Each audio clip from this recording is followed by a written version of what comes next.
Though absolutely gorgeous and wonderfully atmospheric, the Order 1886 is a deeply conflicted thing. Even more than its secret battle against the monsters of legend, the Order's greatest struggle is ultimately its own internal tug-of-war between telling a beautifully presented story and granting the level of interactivity we've come to expect from a game. In the end, the Order's lopsided commitment to perfecting its style and plot comes at the cost of sluggish pacing, a look-but-don't-touch world, and paint-by-numbers gunplay. The Order 1886 is a big tease. It starts with a cool Victorian setting, introduces werewolves and great guns, and then proceeds to take away the good stuff. The Order is cruel in the way it plays with your expectations, taking a promising idea and then sucking out all the energy with boring cutscenes, a rage-inducing ending, and bland stretches during which nothing is going on. Tell us a little bit about the Order. I mean, there's been a lot of speculation about, is it a shooter, is it just a story game, is it like practically a point and click? Like, tell us, what is it? It doesn't seem to know. Okay. And what it does seem to try, it doesn't execute very well. The best way of summing it up to start with, I think, is to say what it seems to want to be. In that its basic aspiration, if I'm reading it right, seems to be quite admirable, in that it wants to be like an action war story that doesn't focus primarily on meting out violence. Okay. Which is a good thing. I mean, I'm all for that. That's probably the next logical step for action games to go with. We've seen hints of that with the stuff The Last of Us did with, using kind of building a lot of stuff, like ambient stuff around to kind of build world and character. The problem is, it seems to aspire to be that sort of game, but doesn't understand how to really translate the mechanics to make that work in a satisfying, evolving way. Okay. So, in concrete terms, you've got a game which it's a third-person action game, kind of. There's a chunk of it, not much less than you get in like an Uncharted or a Gears, which is some cover shooting stuff, where you're generally fighting human rebels who you're also dealing with as well as this werewolf threat.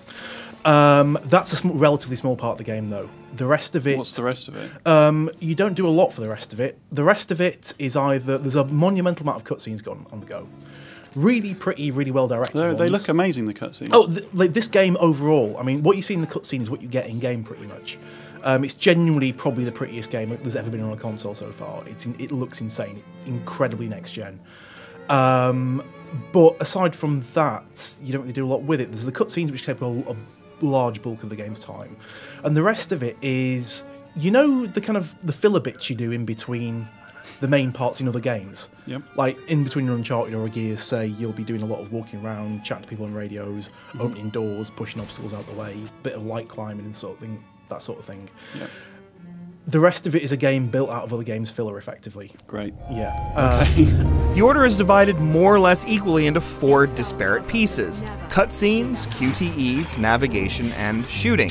It strings these features into poorly paced sequences that have no sense of rhythm. It is the modern action game personified. This is the part where I walk for 3 minutes, and now comes the bit where I have to pick things up and look at them for a couple of minutes, and then comes the brief shooting part that practically ends before it begins. There are long periods of restrained movement where you're meant to simply walk, taking in the sights and listening to character dialogue. It's good that it's well written, because there's no jogging allowed, and no touching anything you're not specifically told to touch.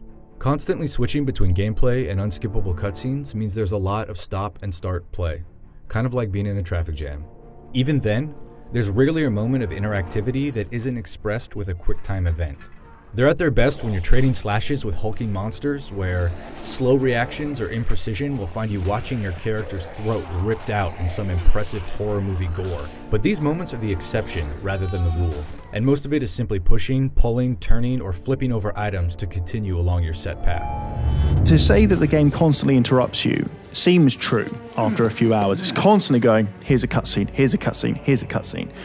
But the game actually isn't interrupting you. You are interrupting it. Ready at Dawn is so in love with this story that it feels like whenever you actually get to play it, you're just waiting for the next cutscene. You're not a knight, you're a glorified cameraman. The Order clearly has cinematic aspirations. The camera is quite close to your back, to the point where you can't see much once you've taken cover. The game is at its best when it allows itself to be a shooter, which is what makes its failings all the more disheartening. The thermite rifle is one of the most interesting weapons in recent memory, letting you fire a round of magnesium ammo and then ignite it with a rush of air. What a blast it is to mess with such a unique firearm, and what a heartbreaker to have such grossly limited use of it. The weapons look great and pack some creative punch, but we're not given a lot of interesting situations to shoot our way out of. The whole process of shooting is made even more difficult by those constant black bars at the top and bottom of the screen. They're intended to create a letterboxed, cinematic look. But when I was behind cover, I was much more interested in being able to see what was going on in the vertical space I actually had than I was about having a wider aspect ratio. That frustration led me to avoid crouching behind cover as much as possible, which just isn't in your best interest in a game like this. Where Gears of War was pop and stop, the Order seems to be almost like a laze and gaze, strolling into an area, gazing around, then boom, battle, run, shoot, fire, duck, dodge, and dive and kill, then lazily walk out of the area. The one thing it's got going for it is the guns feel fantastic. Really kinetic, really rattly, really kind of like you're dealing with a dangerous machine in your hands, basically. That's good. But in terms of the use in the game, there's not much to pick between them. Over the long term, there are little tweaks, like you'll get pistols, one's rapid fire, one does more heavy damage, it's more like a magnum. You've got mid-range rifles, you've got machine guns, but ultimately a headshot's a headshot's a headshot. Yeah. It's one of those things where kind of functionally that's all you need to do is aim for the head and take them down, and that's pretty much it. There are some more interesting ones.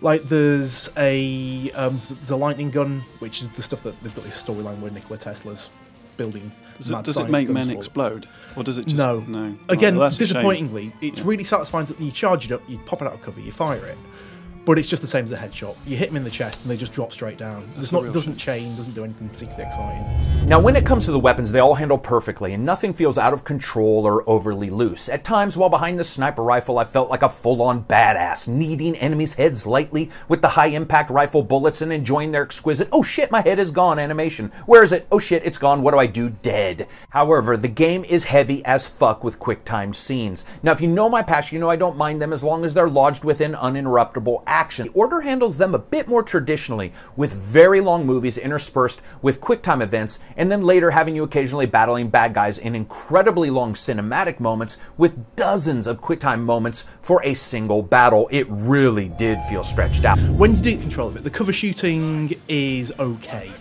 It's functional. It misses some stuff that is pretty much standard for the genre these days.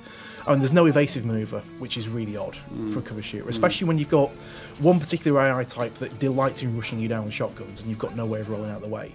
So that stuff becomes a bit futile and infuriating.